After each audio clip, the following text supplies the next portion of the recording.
Net की preparation की strategy हर साल सेम रहती है, जो हम बाद में डिस्कस करते हैं, लेकिन जो लोग इस साल पेपर दे रहे हैं उनके लिए कुछ इंपॉर्टेंट इन्फॉर्मेशन है।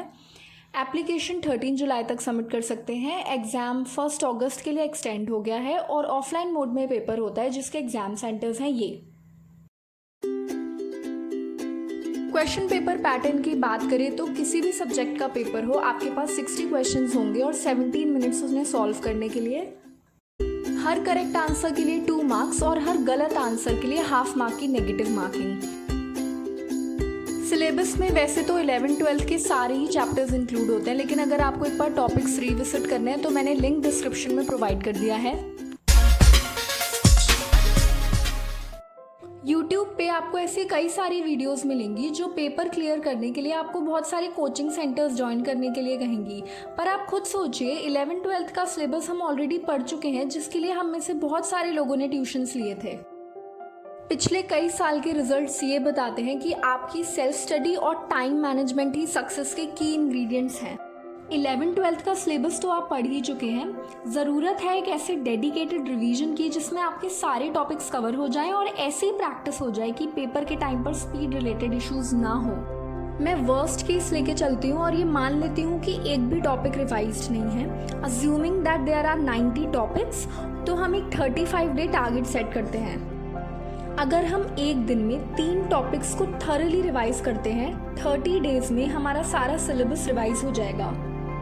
सबसे इम्पॉर्टेंट पॉइंट जो मैक्सिमम स्टूडेंट्स मिस कर जाते हैं वो ये है कि आप प्रोक्रेस्टिनेशन ना करें।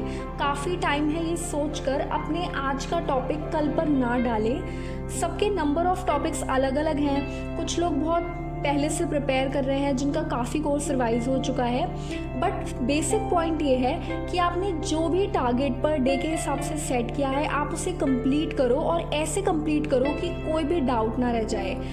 रिकमेंडेड ये है कि आप अपने साथ एक छोटी सी हैंडबुक कैरी करो और इसमें टॉपिक वाइज वो सारी चीज़ें लिखो जो आप पेपर के टाइम तक भूल सकते हो। फॉर एग्जांपल इक्वेशंस, फॉर्मूले। ये हैंडबुक आपके लास्ट 5 डेज में बहुत काम आने वाली है। लास्ट 5 डेज की स्ट्रैटेजी में 2 पॉइंट्स हैं।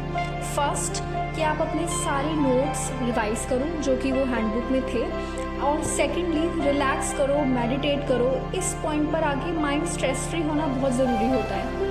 एक और इम्पॉर्टेंट चीज़ ये है कि इन 5 दिनों में आप 70 मिनट्स का टाइमर लगाकर minimum 3 sample papers daily solve करो। ऐसे आप 15 सैम्पल पेपर्स सॉल्व कर लोगे, जो आपका टाइम मैनेजमेंट और स्पीड रिलेटेड इश्यूज क्लियर करने में हेल्प करेगा।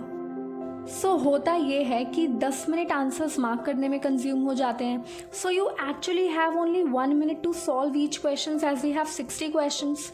उन 60 में से कुछ क्वेश्चंस डायरेक्ट होंगे जिसमें कोई कैलकुलेशन रिक्वायर्ड नहीं होगी। There you can save lot of time and then you can spend rest of the time on questions involving calculations. हम सबकी लाइफ में अलग अलग डिस्ट्रैक्शंस हैं। सबसे बड़ा सोशल मीडिया जो बहुत टाइम वेस्ट करता है। हम सबकी अपनी अलग अलग वीकनेसेस हैं, लेज़ी होना, प्रोक्रेस्टिनेट करना। पर जिसे हम सबसे ज़्यादा अंडर एस्टिमेट कर रहे हैं ना, वो है हमारी will power. This time you need to fight with yourself, क्योंकि इस टाइम की मेहनत पर आने वाले 3 साल डिपेंड करते हैं। हर साल हज़ारों लोग इस एग्ज़ाम के लिए बैठते हैं। हमें उस भीड़ का हिस्सा बन के रह जाना है, उससे बाहर निकलना है, ये हमारे हाथ में है। तो अब फाइनली अपने सारे एक्सक्यूज़ेस को रीजंस में बदल दो। सोशल मीडिया थोड़े टाइम के लिए बंद कर दो, because now your dreams are in your hands. Make sure कि जिस दिन रिजल्ट आए you will be proud of yourself. So guys, these were some of my tips. I hope you work really hard and achieve what you desire. And yes, don't forget to like, share and subscribe, and also hit the bell button so that you never miss an update.